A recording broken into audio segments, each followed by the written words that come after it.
It's my opinion that these strategic moves to sort of create relationships, partnerships with taxi organizations all over the world is not only going to hurt the taxi drivers, but also the Uber and Lyft drivers, right? Because Uber only thinks of Uber, right? They want as many cars on the road. They want to satisfy those trips. They don't want people waiting. And in the very beginning, we all know that the billions and billions of dollars that were brought in under Travis Kalanick by investors were put into the system to drive taxi drivers out. I don't want taxi drivers to forget that, right?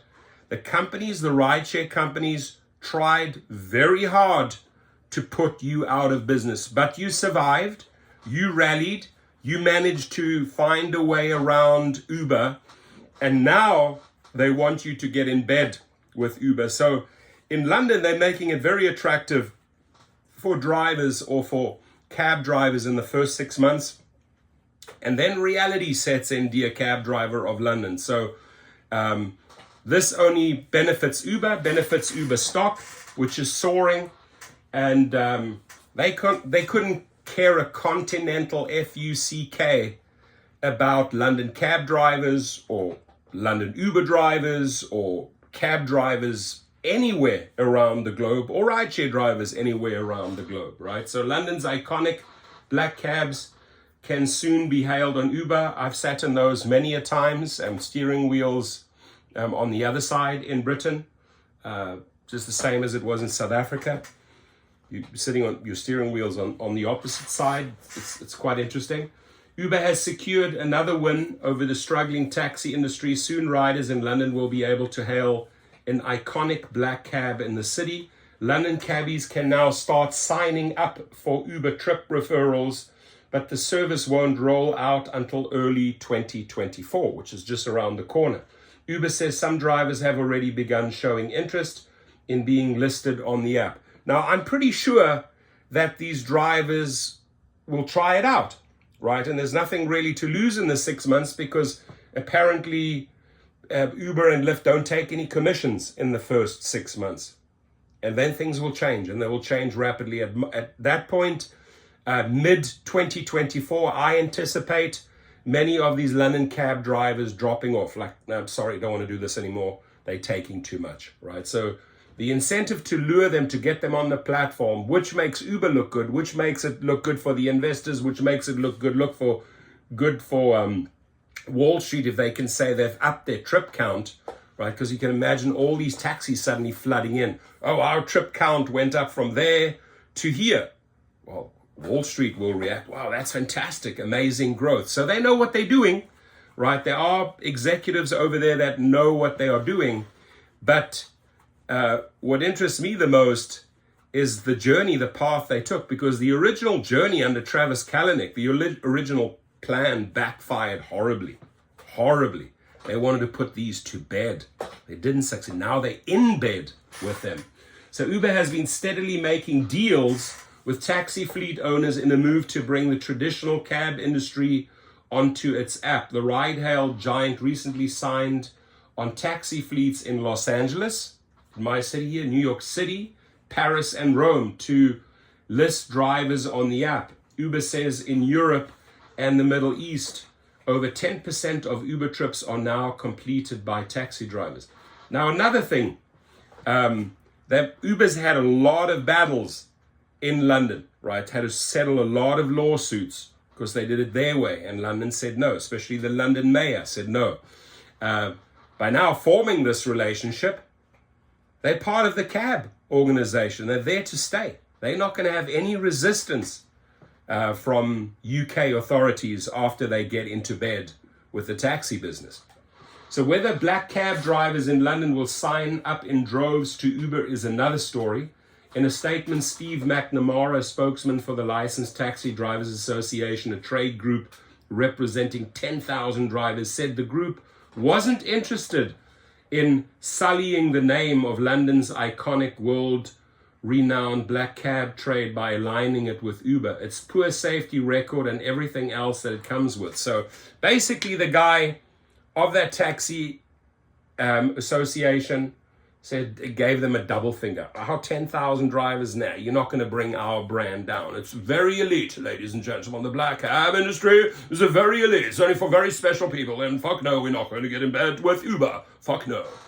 So McNamara also noted he wasn't aware of any of its drivers signing up to be part of Uber and didn't think it would take off, given Uber's reputation on safety and workers' rights. By the way, that was a little bit of comedy. Not there to offend any of my British friends. Love you guys. Love playing rugby against you guys. Awesome. I even lived there and studied there for a while in London. So yeah, my son is right there in London. Any London driver want to meet up with my son in London? I'll arrange it. He's right there. He's studying till January 2024, doing an internship and a foreign exchange program in London. So great city. London's black cabs don't necessarily need Uber to be hailed on demand via an app. Exactly. They're its own standalone. There's enough tourism. There's enough business for them. So the question is, will London cab drivers take the bait and sign up? I don't know. London's black cabs don't necessarily need Uber to be hailed on demand via an app. The cabs are available through other apps like Get, Taxi App, Free Now, and Comcab. That's why Uber also tries to tap into markets with other offerings.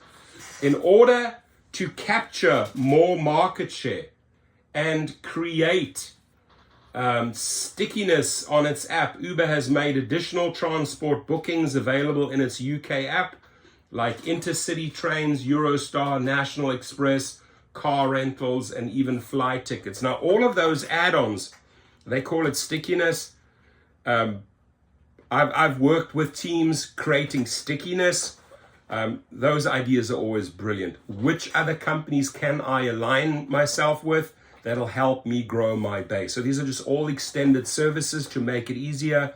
You know, a one-stop shop, a one-stop app. So that is smart. It's another smart move of Uber right there. Black cab drivers on Uber will receive regular taxi dispatches with an upfront fare range and destination for the trip, which they can choose to accept or reject. Here it is. All new drivers will benefit from 0 commissions for their first 6 months, which might cause an immediate uptick in signups before commission gets kicked up to the usual range, which is around 20 to 30%. It's the other way around. It's 20 to 30% for you, 70% for the company. So at that point, come mid-2024, mark my words, the drivers, the London cab drivers are going to say, nah, this doesn't make sense. But why not milk it for 6 months and then drop out, right? All it's going to do is going to help Uber stock. Oh, look at all these thousands and thousands of additional new cars on our app. It's going to hurt Uber drivers for sure. It's going to hurt Uber drivers. Short term, it'll benefit London cab drivers. Long term, it's not going to benefit London cab drivers. Please chime in, especially my friends from England, from the UK, wherever you are, whether you're in Birmingham, Nottingham, London, Chelsea, Bath, all of those beautiful cities that I visited. Even surrounding countries, Wales, Scotland. Who did I leave out? Ireland. Is this something that they are looking at in your cities? Do they want to integrate your taxis? If you have any intel, if you have any know-how, any articles, any links, always send them my way. By the way, thank you. I always get great content from my subscribers. I get a ton of new links every single day on there, and they are greatly appreciated. I go through them and say, okay, is this a story? Or is this a story where I can offer my opinion? Or is this maybe a story where I can create a little bit of laughter and bring a little bit of humor and sarcasm into it, right? So this is why I love these articles. I do it sort of my own way. I try to crank out 2 to 3, sometimes 4 videos a day. We're climbing. We're over almost on 71,000 subscribers in this channel. I have 8 YouTube channels with a combined 120,000 subscribers. Just keep on hitting the like button. Keep on sharing the content. Keep on outing the companies. Keep on exposing them on Twitter, Instagram, Facebook, YouTube. Right? That's the way we win this battle, my friends. I appreciate you all. Love you all. And shout out to the UK, both taxi drivers and rideshare drivers. How do you feel about this? Your comments, please. We're very interested in your feedback. Thank you.